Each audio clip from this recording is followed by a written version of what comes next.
4 PM news network में दोस्तों आपका स्वागत है। मैं हूं आपके साथ राशि जहीर। आपके सामने महाराष्ट्र चुनाव को लेकर के 2 एपिसोड बनाने की कोशिश कर रहा हूं। पहले एपिसोड में तो मैं आपको यह बताना चाहता हूं कि भारतीय जनता पार्टी ने महाराष्ट्र में किया क्या है।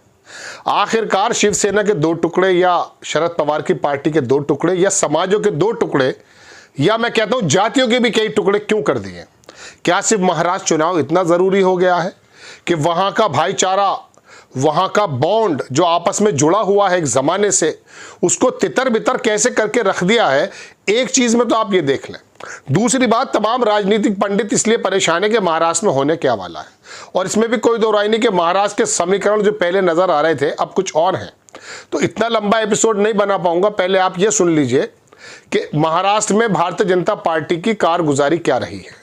आप जानते हैं कि शिवसेना के साथ एक ज़माने तक भारतीय जनता पार्टी वहाँ रही, सरकार चलाती रही, भारतीय जनता पार्टी का चीफ मिनिस्टर भी बन गया और गैर मराठी चीफ मिनिस्टर बनाया देवेंद्र फडणवीस, इसमें कोई दो राय नहीं।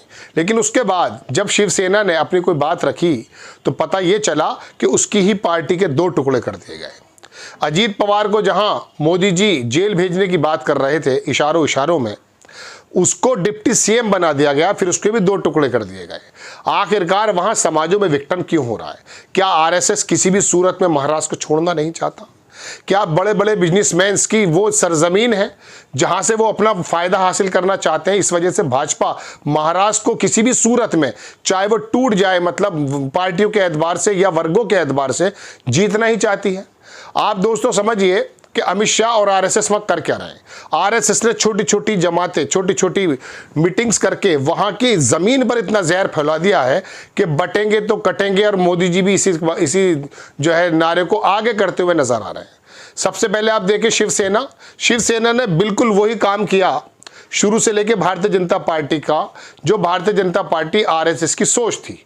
लेकिन चूंकि सत्ता का मसला आ गया था, खुद अपने हाथों में सत्ता लेनी थी, इसलिए शिवसेना से अपनी, कह सकता हूं कि अपना जहन सेम होने के बाद, विचारधारा एक साथ होने के बाद, एक जैसी होने के बाद, बल्कि शिवसेना की तो ज़्यादा कट्टर थी, उसके 2 टुकड़े कर दिए गए। शिंदे को किस प्रकार से विधायकों को तोड़ने के लिए उकसाया गया और अपने चीफ मिनिस्टर को डिप्टी सीएम बना करके उसको बनाया ताकि मराठा वोटों में बंटवारा हो जाए।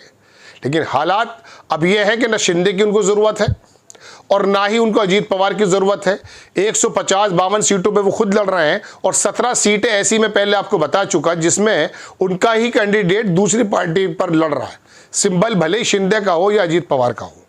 ऐसे समय में उसकी पहली कोशिश तो यही है कि वो पूरी तरह से 60 या 70 का स्ट्राइक रेट निकालते हुए खुद ही सरकार बना ले, और अगर मिसाल के तौर पे कुछ कम आते हैं तो शिंदे वगैरह के जो लोग हैं उन्हें तोड़ करके अपने साथ ले आए, या कहने लगे कि साहब आप हमारे साथ पिच लग्गू की तरह लग जाइए।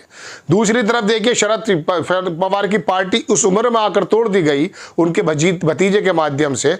2 पार्टियां टूट गई, मुझे कोई बड़ा अचरज नहीं हुआ है। कांग्रेस के बहुत सारे नेता, चाहे पूर्व सीएम हो, उन्हें जेल का डर दिखाया गया हो, आदर्श सोसाइटी घोटाला, मतलब मैं आपको बता नहीं सकता उनके पास कितने ज़्यादा टूल्स हैं। बल्कि शिवसेना जब टूटी तो कई सारे नेताओं के बयान ये आए कि हमने उद्धव ठाकरे जी के सामने अपनी बात रख दी है, या तो हम जेल जाते या फिर जाते शिंदे के साथ, हमारे पास कोई चॉइस ही नहीं थी। और वो ईडी जो पहले शिवसेना के विधायकों को, नेताओं को नोटिस दिए जा रहे थे, वो नोटिस 2.5 साल से कोई खबर नहीं है। उस ईडी के अंदर सिंकारा भरने की जरूरत है कि आपने तो बड़ी जबरदस्त तरीके से नोटिस दिए थे, अचानक क्या हुआ? पाला बदलते के साथ ही आप लोग चुप क्यों बैठ गए? बहरहाल इसका हिसाब राहुल गांधी कह रहे हैं कि हम करेंगे आने वाले समय में। खैर, तो मैं आपको बताना ये चाहता था कि ये पार्टियां तोड़ करके अपने साथ तो ले आए, सरकार बना ली, सरकार में उन्होंने शिंदे को आगे कर दिया ताकि मराठा वोट बटा रहे, और लेकिन लोकसभा में जिस प्रकार की उनको डिफीट मिली है उससे उनकी चिंताएं बढ़ रही हैं। मुंबई को, महाराष्ट्र को अपने कब्जे से बाहर जाने नहीं देना है। अब वहां बटेंगे और कटेंगे की राजनीति चल रही है। महाराष्ट्र की आप सरजमीन जानते हैं, वहां भाईचारा, मैं 10 बरस वहां रहा, मैं कई बार आपके सामने कह चुका, इतना ज़बरदस्त है कि एक दूसरे की परवाह बहुत करते हैं। लड़ाकू लोग नहीं है, बहुत शरीफ और सहनशीलता वाले लोग हैं। लेकिन वहां पर भी हिंदू मुस्लिम का जहर घोल करके जिस प्रकार का काम भारतीय जनता पार्टी कर रही है, वो सिर्फ इसीलिए कि महाराष्ट्र को अडानी हो, अंबानी हो, या अपनी वजह हो, या आरएसएस की धरती हो, या आरएसएस के 100 साल पूरे होने जा रहे हो, इस वजह से वो महाराष्ट्र को अपने हाथों से निकलने देना नहीं चाहते। अब चाहे कुछ भी हो जाए, लोग बढ़ जाएं, लेकिन वहां पर भी एक काम और किया जो मैं आपको अगली बार बता रहा हूं, मराठों को किस तरह से अलग कर दिया है। ओबीसी और मराठा के बीच में लड़ाई कर दी, वो एक अलग बात है। चूंकि मैं अगर वही बताऊंगा तो बड़ा लंबा एपिसोड हो जाएगा, लेकिन समझ ये लीजिए कि सिर्फ सत्ता के लिए भारतीय जनता पार्टी ने हाल ये कर दिए हैं कि वहां हिंदू मुस्लिम तो था ही, मराठा गैर मराठा भी कर दिया है। समीकरण तो मैं बताऊंगा बाद में आपको, लेकिन हालात ये हैं कि क्या सत्ता इतना जरूरी है कि महाराष्ट्र का जो आपस में सामंजस्य था उसको तोड़ देना है। आपकी नो डाउट राजनीतिक लड़ाई हो सकती है शिवसेना के साथ, शरद पवार कांग्रेस के साथ, लेकिन आम जन को जो आप बांटने की कोशिश कर रहे हैं, जैसा कि आरोप आप पर लगते हैं, आपने वहां पर तमाम उन नेताओं को अभी देख तो लीजिएगा, अभी वो हेमंत बिस्वा मुंबई भी आने वाले होंगे मेरे ख्याल से, जो जहर वो झारखंड में बिखेर रहे हैं अमित शाह की अगुवाई में, ऐसे वो महाराष्ट्र में भी आके करेंगे। योगी आदित्यनाथ का ये नारा, विनोद अग्निहोत्री बड़े एक पत्रकार हैं, उन्होंने कहा कि ये नारा दरअसल आरएसएस ने दिया है योगी आदित्यनाथ को, बटेंगे तो कटेंगे, और अब कहने लगे मोदी जी के हाँ सेफ रहेंगे, एक रहेंगे तो सेफ रहेंगे, आधे नारे पे मोदी जी भी बात कर रहे हैं। दोस्तों बात यह है कि महाराष्ट्र की चुनाव के बारे में देखिए एक तरफा बात की जा सकती थी, लेकिन समाज का जो बिखराव है ये बहुत बड़ा चिंता का विषय है। वहां हिंदू मुस्लिम और वर्गों के अंदर बांटने का जो मामला चल रहा है, आदिवासी और यादव, ओबीसी और मराठा और मुस्लिम, इनको सबको बांटने का जो मामला चल रहा है, ये उस महाराष्ट्र की एकता के अंदर बड़ी जबरदस्त तरीके का डेंट है। आपको सरकार अगर मिल भी जाएगी तो आप कुछ अपने उद्योगपति के काम करा देंगे, धारावी वगैरह सब आपके प्रोजेक्ट हैं ही, लेकिन आपका मतलब ये है कि कोई भी विघटन पैदा हो जाए, समाज में कितना भी बिखराव हो जाए, सरकार आपके हाथों में रहे। ये सरकार के लिए लड़ने मरने वाले लोग क्या देश के लिए, ईमानदारी से सोचिए, आप ऐसा काम कर सकते हैं जो देश की एकता के लिए काफ़ी हो?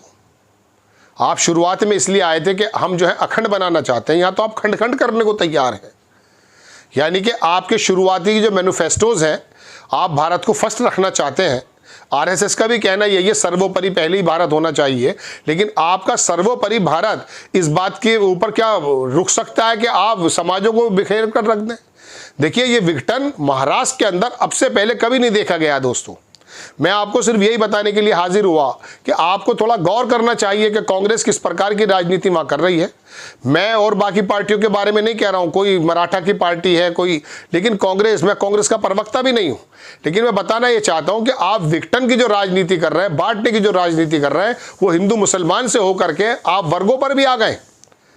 आपने आदिवासियों को अलग, ओबीसी को अलग, मराठा को अलग करके रख दिया है, ये सिर्फ इसलिए कि सत्ता मिल जाए। तो ये विघटन और ये वर्गीकरण और ये बंटवाना, ये महाराष्ट्र की अखंडता, देश की अखंडता के लिए कितना बेहतर है तो आप अंदाजा करें। लेकिन दोस्तों मैं तो सिर्फ यही बताने के लिए हाजिर हुआ कि चुनाव जीतना है चाहे कुछ भी हो जाए, लेकिन महाराष्ट्र की धरती ऐसी थी नहीं जैसी आप बनाने की कोशिश कर रहे हैं। आपको खबर कैसी लगी अपनी राय कमेंट्स बॉक्स में जरूर दीजिए। चैनल को सब्सक्राइब कीजिए, शेयर कीजिए। नेक्स्ट टाइम मैं किसी खबर के साथ हाजिर होता हूँ। जय हिंद।